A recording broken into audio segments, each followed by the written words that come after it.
I'm Selena Hill, digital editor at Black Enterprise, and I'm here with the queen of all media, Miss Wendy.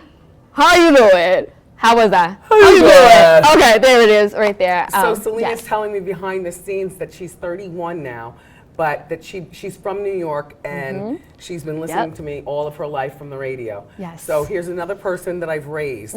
Yes, you did. I feel so honored. You know what? I've been watching you for so long. Your interview style is always so sharp. Somehow you manage to get celebrities, anyone to open up and, you know, really just be transparent. How do you do that? Like, what is your secret to a great interview? There is no secret. I mean, I'm just talking to you, and I'm naturally an inquisitive person. I was born that way. You can't teach somebody to be a good interviewer. And if you watch TV, you know the ones that are reading off the teleprompter or the ones that are, you know, so let me just say hello. No, how you doing? And, you know, whatever. Because I'm naturally inquisitive and I could only be me. So there is no secret. It's just that I'm just Wendy. You are. And I'm curious. But I can also tell you that a good interviewee can be the guy who drives the Uber, or the guy who owns the big company, or the A-list actor, or the woman who flips burgers in the back of McDonald's. It's not the person, it's the conversation. And that is probably one of the hallmarks that my booking department has on the show. You know, I don't care about A-list. I mean, they're fabulous and they're funny, but they're usually the most guarded people. I care about interesting conversation. And so, you know, that could be the mailman. Ladies and gentlemen, the mailman. And the mailman comes out and you all are looking at me like, why is she having the mailman? You know, while The View has, you know, Obama today. You know why? Because the mailman is he's going to tell you some good stuff and I'm going to extract it from him. Absolutely. Just through conversation. What has been your favorite interview thus far in your career, and what has been the worst? Well, I don't have a favorite, and my professionalism will never let me tell you the worst. Really? Well, why would I tell you that? See, because I don't know whether that guest's publicist is also the publicist for 25 other people that I might eventually want on my show. So even though this guest might be the worst, it's the publicist who will say, these people aren't coming on, or Wendy is not part of the whatever. So no, I've had several worse for various reasons. And I would never tell you that. That's not how I run my business. Well, and that's why you are the professional and the star that you are. Allegedly. No, that's true. That's a fact. And I just want to switch gears a little bit because you've been a long-time businesswoman. You've been someone who is big into owning your rights, owning your brand, and you've actually generated multiple streams of revenue. Why has that been important to you? Well, who do you know who has just one job, first of all? Okay, if you don't have at least 2 jobs these days, then you're fooling yourself. I mean, the talk show is my main job, but having side jobs has always been important. Even when I was a little girl, fantasizing about I wanted to be either a newscaster or a radio DJ, but I always knew that I would have, you know, other stuff on the outside. And why is it important? Because who's going to take care of me? You know, love is not promised, marriage is not promised. It's not promised that your children are going to be successful and be able to take care of you. You know, and I don't care whether they went to Harvard or no school. You know, it's not promised of who's going to take care of you. Ultimately speaking, like Cosby said when he was a free man and not in jail, he said, oh God, what did he say? It was a jewel that I like. Oh, I brought you into this world and I will take you out. Which is so many black parents say that. Yeah, but Cosby used to say it on the show, so maybe the parents got it from that. And also, we come into this world by ourselves, and we will leave by ourselves. He used to tell Theo that. And so that's a fact. So it's important for me to have several things going on and to be very smart, at least as smart as I can, because who's going to take care of me? Right. Real talk. And you've been doing very well, taking care of yourself. Obviously, we've seen your career skyrocket. I had no idea you started radio in St. Croix.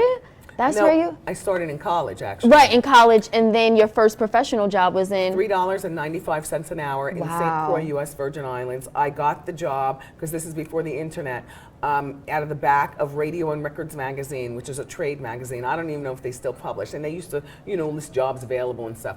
So I applied for the job, and one of several, and nobody hired me, even though I thought my air check tapes were bomb. Like They probably were. And my radio name was Golden Girl. Oh my God, I love that. Right. Well, when they gave me my first shift, you know what I'm saying, and everybody on radio had these fake names and stuff. So I said, I guess I'm supposed to have a fake name, even though Wendy Williams sounds, it sounds. Has a ring to it. Yeah, It does. The W and the W. Absolutely. It has a ring, but so I had just come back from being in the Bahamas with my family on vacation, and I was brown as a biscuit. I'm one of those baby oil iodine and the aluminum foil to get it extra, burnt to a crisp. And used sun in on my hair. You don't remember that, and you don't know anything about I don't. that. You know sun in. And so I was golden with, the blonde. Oh my God, my hair I was love like it. this color, but my natural hair. And so they said, all right, well, your first shift is, blah, blah, blah. All right, I'm like, Wendy, what's your name going to be? Golden Girl, Golden Girl. Hold on, you came up with that on the spot? Yeah. Wow, and you It just wasn't went with hard it. to. I was looking in the mirror. I'm like, ooh, this tan is bomb. So when did you decide, I'm just going to be Wendy Williams? When I realized that fake names on the radio are corny, no disrespect to those who have it, but what am I going to call myself live from New York? It's the Golden Girl Show. See, if I kept that fake name all along, that would have to translate into whatever I did to rise to greatness or attempt to rise to greatness, and I'm still working on that, by the way. But I wanted to be Wendy Williams because there was something in me that said, all right, so when I got to the Virgin Islands, I was Wendy Williams. And then my next job was with Kathy Hughes when she had WOL at 4th and H in Washington, and I was Wendy Williams. And thank God I kept Wendy Williams. Oh, yeah. Because now, what would I be, Golden Girl? First of all, I'm not a girl, although Right. I have girlish ways, which I honor. Second of all, that's corny. Yeah. Yeah, but what's fascinating is that you probably weren't even thinking about branding back then, but for you to innately know that you need to live your authentic self, you need to be your brand, you need to be yourself, and that's why you've been so successful. No, I was thinking about it. Oh, you were, so you knew. And yes, I was, and I knew. I mean, my career is not a happenstance. I plotted very methodically. In 6th grade, my favorite book was The Baron's Guide to Colleges. You don't even know what that is, you're too young. We had one upstairs and one downstairs in the family room. And I read Judy Blume and, all the other books, the Othello books and things were required reading, Charlotte's Web and all that stuff. But my favorite book was The Baron's Guide to Colleges because I was plotting then on where I was going to college. I was and what I wanted to major in and what I wanted to be when I grow up.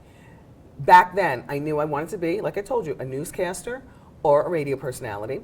And coming from New York, well, I'm from Jersey, but it's part of the New York tri-state. I had the best influences, the #1 market in the world, Chi Williams and girls like that. They were my influences on TV, and on radio it was Frankie Crocker and things like that. So I know everything is methodically planned, even though it doesn't seem. So I knew that Golden Girl was not going to stick around. That was fun in college, and then I snapped to my senses. I said, let me go back to Wendy Williams, because one day, maybe this will all pan out, and I don't want to be called no Golden Girl. So where are you going next? Where do you see your career in the next 10 years?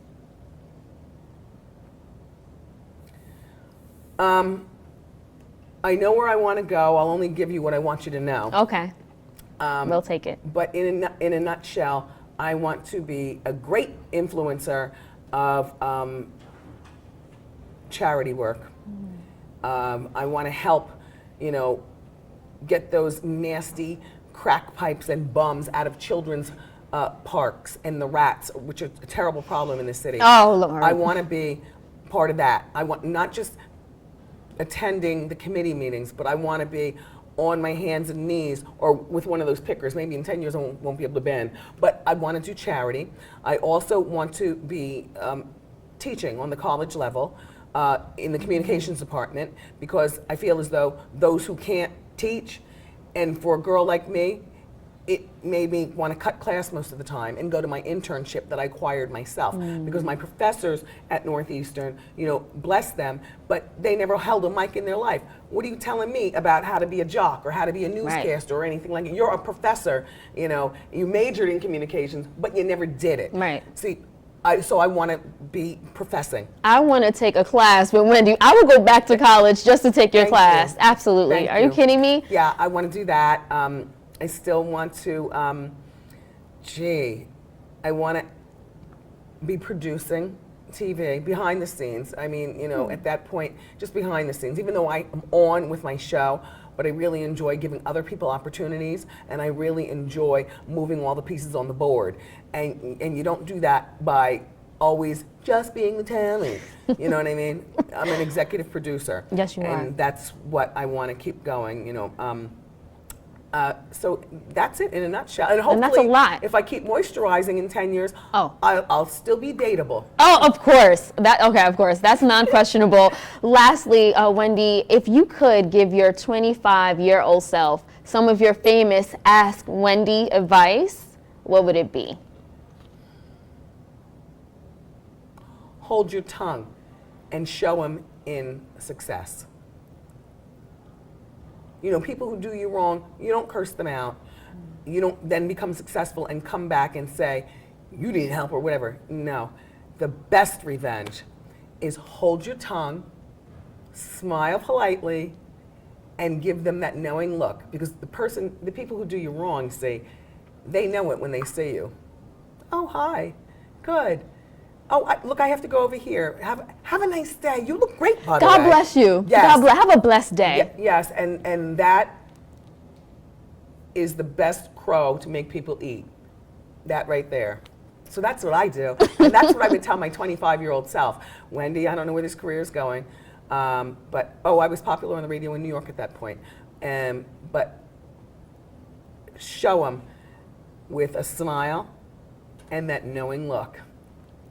And keep that secret, under your wig. Don't tell them, you can't have a full conversation with them, or you won't take a selfie, or, They know. They know. They know. Yes, I love it. Thank you so much, Wendy. It was an honor, a pleasure to have you here at the Forward Conference hosted by Black Enterprise. Thank you. Good luck. Thank you. You too.